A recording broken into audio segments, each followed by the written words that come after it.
Alors, je vais commencer par vous parler d'un livre dont je n'ai pas la couverture pour l'instant, j'ai juste la publicité, qui sort demain, qui est publié chez Albin Michel. C'est d'un nouvel auteur du froid, qui nous vient du froid, qui est scandinave, danois, qui s'appelle Jussi Adler-Olsen, et que le livre s'appelle Miséricorde. Et ça a eu un succès fou dans tous les pays scandinaves, en Allemagne et tout ça, et il arrive enfin en France. Et j'ai eu l'occasion de le lire donc avant qu'il sorte, et même de rencontrer l'auteur, et je peux vous dire que précipitez-vous à partir de demain, parce qu'il sort demain, parce que c'est un petit chef-d'œuvre de terreur, d'horreur et de suspense. Contrairement à certains auteurs scandinaves, parce que moi, les Millennium et compagnie qui sont un peu longs, il fait froid, et ça se passe la nuit, c'est un peu casse-pied, celui-là, il va à 200 à l'heure, les personnages sont complètement décalés, c'est un couple de... Enfin, il y en a un des deux qui est policier,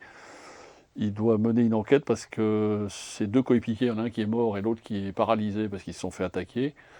et on lui... Il devient le chef, il est un peu mis en rencard, il devient le chef un peu comme dans le feuilleton Colquet, c'est-à-dire qu'il s'occupe des affaires qui remontent à des années. Et là, il prend un dossier, un premier dossier, et le premier dossier, c'est une femme qui a disparu depuis 5 ans et qui devait normalement devenir le Premier ministre du Danemark. On lui adjoint un gars, c'est ça l'intérêt du bouquin, c'est le couple qui va se former, qui est irakien. Alors, irakien en Danemark, c'est assez fou, quoi, parce qu'ils prient en bas, ils sont dans le sous-sol du commissariat et tout ça. Et petit à petit, ils vont mener une enquête qui va les s'amener pratiquement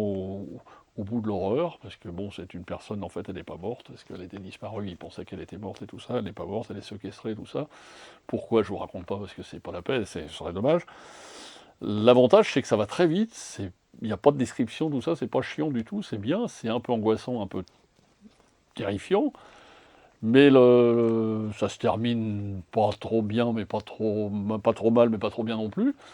J'ai eu l'occasion de discuter avec l'auteur que j'ai rencontré, il en est déjà à son 4e tome, et normalement il y aura 12 tomes de prévus, et qui en fait formeront une seule et même histoire. Parce qu'en fait, ce qui nous laisse sur notre faim à la fin du roman, parce que l'intrigue elle est découverte et tout ça, c'est